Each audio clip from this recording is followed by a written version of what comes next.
আজ করব আমরা আম মাখা। তাই বাড়ির সামনের বাগান থেকে এখন যাচ্ছি আম আনতে। জানো তো, ছোটোবেলার কিছু না কিছু অভ্যাস সারা জীবন থেকেই যায়। তার মধ্যে এটা এত বড় হয়ে গেছি, তাও মনে হয় এখনও যে আমটা কুড়িয়েই খাই। যাই হোক, তারপরে বাগানে এখানে চলে এসেছে। আর এই যে বাগানটা তুমি দেখতে পাচ্ছ, এই বাগানে না সাপের ভয়ে আগে আসতাম না।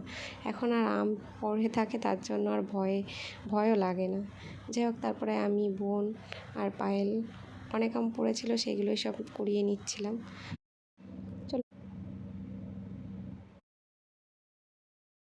এই যে আম গাছটা, এটা হচ্ছে কাঁচা মিঠে আম গাছ। আমি আমার জন্মের পরের থেকে গাছটা এত বড়ই দেখি।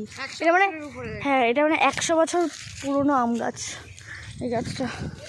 আর আম অনেক মিষ্টি।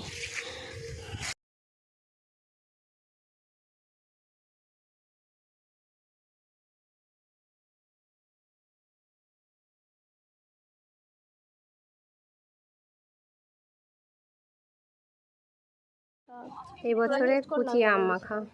আমি হলো প্রিয়াঙ্কার, আমি সেম।